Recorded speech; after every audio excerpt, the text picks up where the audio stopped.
खुदाम यीशु मसीह जो कि हमें मजहबी नहीं बल्कि रूहानी बनाते हैं, उन्हीं के नाम में आपकी सलामती हो। खुदाम यीशु मसीह ने बड़े ही वाज़े अल्फाज में अपने लोगों को मुतंबे किया कि दुनिया ने उनसे नफरत रखी है, दुनिया ने उन्हें सताया है, तो इसी तरह से दुनिया जो है वो उसके लोगों को यानी मसीहों को सताएगी।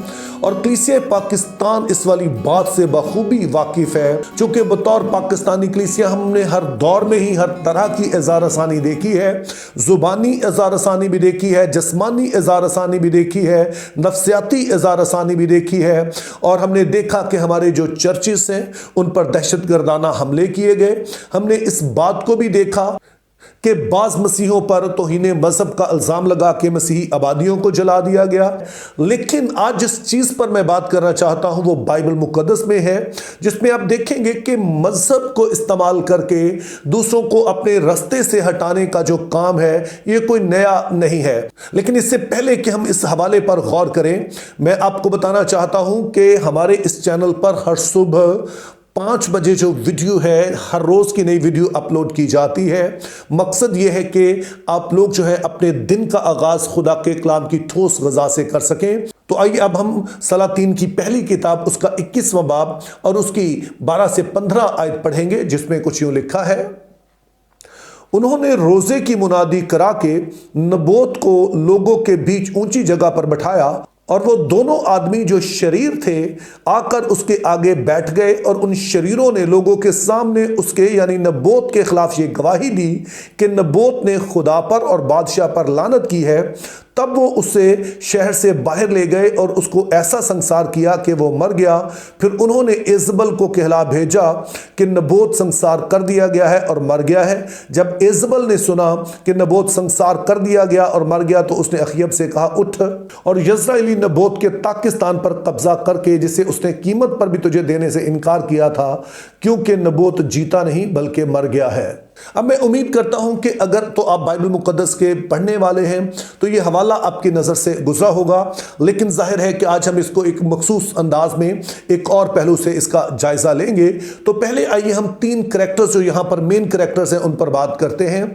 तो सबसे पहला जो जिक्र हमें मिलता है वो अखयाब का मिलता है, जो कि इसराइल यानी कि वो 10 कबीले जो कि यहूदा के कबीले से अलग हो गए थे, ये उनका बादशाह है। और ये वही बादशाह है जिसका सामना एलिया नबी ने किया था, और इसी बादशाह से एलिया ने कहा था कि आसमान जो है बंद रहेगा, अब बारिश नहीं होगी जब तक मैं ना कहूं। और इसी बादशाह के दौर में इसने बाल के पुजारियों का सामना किया था, और उसका सबब यह था कि बनी इसराइल को हम देखते हैं कि वो किसी न किसी शक्ल में बुत परस्ती उनकी तारीख में जारी रहती है। लेकिन अखयाब वो बादशाह है कि जिसके दौर में बाल की पूजा खुले आम होने लगी, बल्कि इसके दौर में हम देखते हैं कि यहोवा खुदा की प्रस्ती जो है वो तकरीबन ख़त्म ही कर दी गई। जैसा कि एलिया नबी खुद ही कहता है कि अकेला मैं ही बचा हूं, लेकिन खुदा ताला कहते हैं कि 7000 और भी हैं जो बाल के आगे नहीं झुके हैं।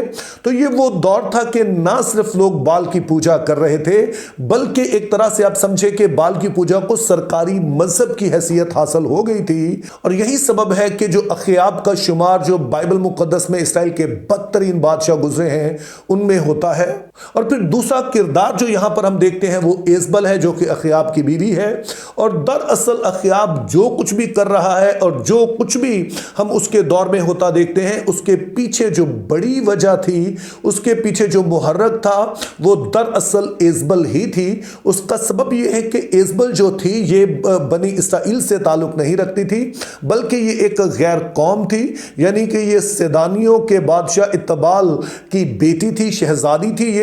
और इसका बाप जो इतबाल था वो दरअसल बाल का सबसे बड़ा पुजारी था, और इसी सबब से ये बाल की पूजा को समझे कि ये जहेज में लेकर आई थी। और चूंकि अखयाब जो था वो अपने आप में एक कमजोर शख्स था, और बजाय इसके कि ये इज़बल को यहोवा की प्रस्तिश की तरफ लेके आता, ये यहोवा की प्रस्तिश छोड़कर खुद ही बाल की पूजा करने लगा।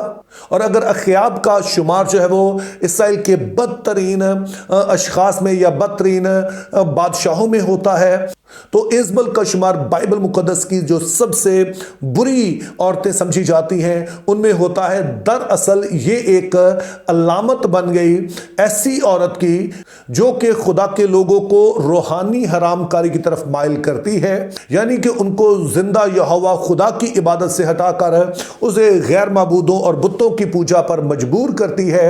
तो ये फिर एक अलामत है, जैसा कि फिर हम मुकाशवा की किताब उसका दूसरा बाब और उसकी 20 से 23 आयत में भी हम पढ़ते हैं। तो वहां पर भी हम देखते हैं कि इज़बल जो कि एक अलामत है एक ऐसी खातून की जो कि ऐसी तालीमात देती है ताकि यहोवा खुदा के लोग उसकी इबादत छोड़कर गैर माबूदों की पूजा करें।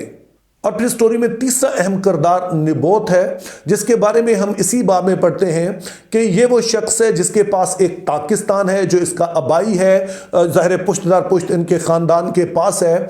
लेकिन ये ताकिस्तान जो है ये अखयाब का जो महल है उसके साथ जुड़ा हुआ है, उसकी दीवार इसके साथ लगती है और अखयाब की ख्वाहिश है कि किसी तरह से इससे ये खेत ले ले, इससे ये खेत खरीद ले।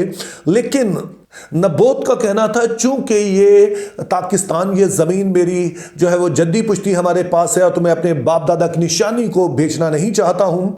तो अखयाब ये सुनकर कुछ परेशान हो जाता है, उदास हो जाता है। जब वापस आता है तो इसकी बीवी इससे पूछती है तेरी ये हालत ऐसी क्यों है, और इसे पता चलता है कि दरअसल नबोत की वजह से ये सारा कुछ हो रहा है, जिसने अपना खेत जो है वो अखयाब को नहीं दिया है। तो वो कहती तो किस तरह का बादशाह है कि तुझे अपनी रियाया से कोई चीज़ लेना भी नहीं आती है। तो उसके बाद फिर हम देखते हैं कि ये एक प्लान बनाती है और ये कहती है कि आप सारे इलाके जो हैं इसराइल के उसमें आप ख़त लिखें और उसमें रोज़ा की मुनादी कराएं कि मुल्क में एक बड़ा मसला बन गया है कि एक शख्स है नबोत जिसने खुदा ताला के ख़िलाफ़ जो है वो कुफर बका है। तो इसलिए अब बताया जाए कि इस शख्स के साथ क्या होना चाहिए।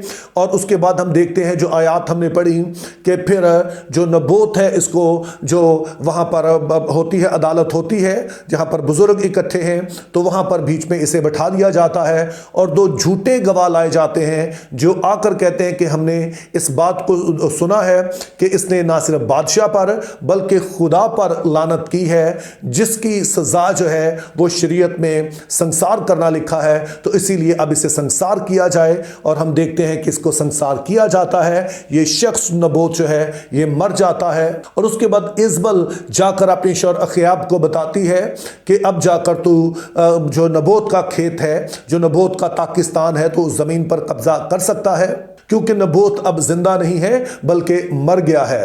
अब इस वाक्य को और बेहतर तौर पर समझने के लिए चंद बातें यहां पर अपने जहन में रखनी है। पहले नंबर पर तो हम देखते हैं कि यहां पर खुदा ताला का जो नाम है उसको बेफायदा लिया गया है, उसका गलत इस्तेमाल किया गया है। हालांकि बाइबल मुकद्दस में हमें पता है कि खुदा भला है, ऐसी ज़ात है जिससे सबको फ़ायदा पहुंचता है, लेकिन यहाँ पर इस नाम को इस्तेमाल करके किसी शख्स को नुकसान पहुंचाया गया। दूसरे नंबर पर हम देखते हैं कि शरीयत का एक बड़ा मकसद ये था कि जो कमज़ोर लोग हैं उनके हकूक़ की हिफाजत करे, यानी कि ताकतवर जो है वो कमज़ोरों को किसी तरह से नुकसान ना पहुँचा पाए।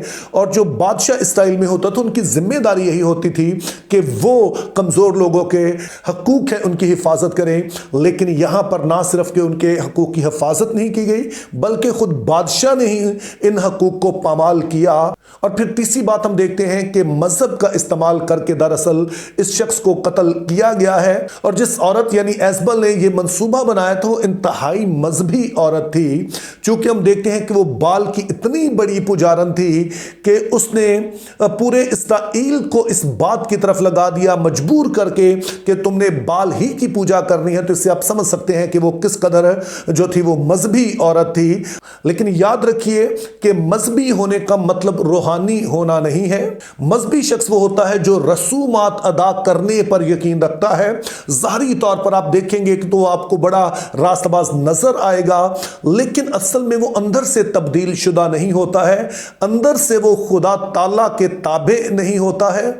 चूंकि जो शख्स अंदर से तब्दील शुदा है वो फिर इंसानों से मोहब्बत करेगा, वो इंसानियत की भलाई की बात करेगा, वो उनको मारने की नहीं बल्कि उनको बचाने की बात करेगा कि किस तरह से उसको जो है फायदा पहुंचाया जा सकता है। तो इसीलिए मैंने शुरू में इस बात को कहा कि हमारा खुदावंद यीशु मसीह वो है जो कि हमें मजहबी नहीं बनाता है। उसने हमें कोई बहुत सारी रसूमात नहीं दी है कि तुमने ये रस्म अदा करनी है, वो रस्म अदा करनी है।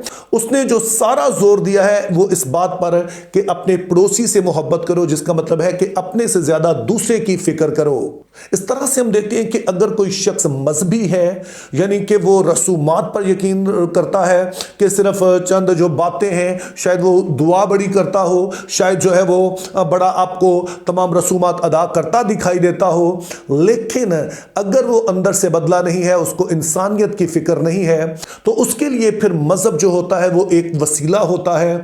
किसी भी तरह से वो मजहब को इस्तेमाल करके अपना फायदा देखता है कि किस तरह से इसमें मुझे फायदा पहुंच सकता है। जैसा कि हमने इस्बल को देखा कि उसने पूरे मुल्क में रोजे की मुनादी करवाई और उसने दरअसल अपने मकासद को पूरा करने के लिए ऐसा किया, उसको रोजे से कुछ लेना देना नहीं था। तो इन दिनों में जब आप भी रोजा रखते हैं तो आपने इस बात पर गौर करना है कि कहीं ये रोजा सिर्फ हमारे लिए एक रस्म तो नहीं है, कहीं ऐसा तो नहीं है कि हम सिर्फ मजहबी बन रहे हों, कि सिर्फ चंद रसूमात अदा कर रहे हों और हम अंदर से ना बदल रहे हों। चूंकि अगर आप रूहानी हैं तो पहले नंबर पर तो आप अंदर से आपके ये बात उठेगी कि आपने खुदा के फरमाबरदार होना है, और फिर फरमाबरदारी का इजहार आप दूसरे लोगों से मोहब्बत करके, दूसरों की फिक्र करके करेंगे। तो मेरी दुआ है कि खुदा हमें ऐसा करने का फजल दे। Think biblically, live purposefully, have a very good day.